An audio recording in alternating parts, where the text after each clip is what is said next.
Hello and welcome to Central TAFE's Northbridge News and Current Affairs program, focusing on issues and current events in the Northbridge and Perth City area. I'm Andrea Burns. Locally produced olive oil is fast becoming as highly sought after on the world stage as Margaret River wines are. Enjoy's export potential is about to equal the success of the Margaret River product in its own right.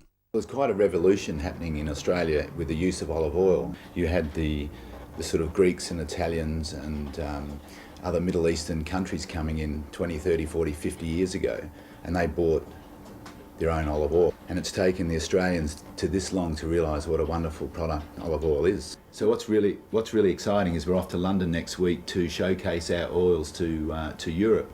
And what we're finding is the Australian wine industry has already set a wonderful reputation for producing consistently good quality wines. And now Europe's sitting up and taking notice that we're producing olive oils of very world-class standards. We're really sort of putting on a plate and in a glass what Australia is sort of becoming recognised for, and that's really premium quality products. The trees that you'll see in Australia are planted close together, long rows. The shapes are carefully controlled to make sure that we can harvest them efficiently. At Enjoy, we've tried to develop some flavour profiles that will give us a point of difference. One of our blends has a particular tomato character, which is unlike anything seen in Europe. We achieved that by using specific varieties to give it that flavour character. In fact, most of our products have something unique about them. It's either the flavour or the appearance.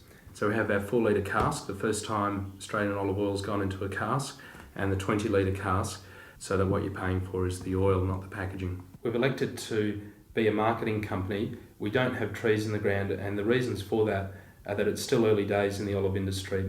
Lots of mistakes are still being made, producers are still learning their lessons, and we prefer to pick and choose the oils that suit our styles. Eventually that will change when we know what varieties, what locations, then we'll put trees in the ground as well. Next we have a report on the Court Hotel. One of the oldest pubs in Perth was scheduled for redevelopment this year. However, a heritage listing on the property has the owners up in arms. Earlier this year, the Court Hotel, located in Northbridge, was subject to a redevelopment project. Because we're in what is deemed as a heritage precinct, we needed to obtain West Australian Planning and Infrastructure approval. The West Australian Planning Commission had given us the go-ahead, the council had given us the go-ahead to redevelop the site, and now the Heritage Council have put us on this interim register.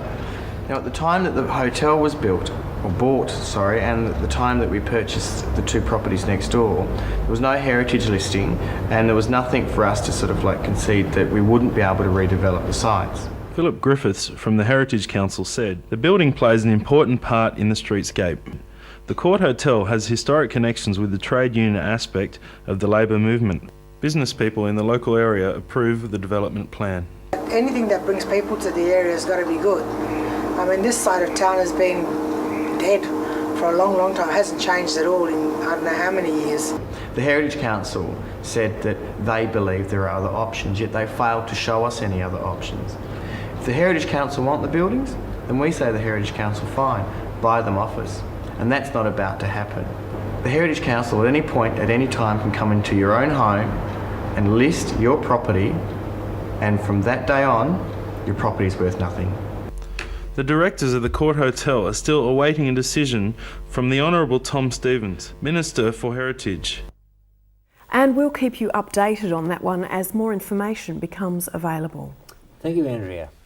Well, that's about all we have time for today. Thank you for joining us. We'll see you next time on Central TAFE's Northbridge News and Current Affairs.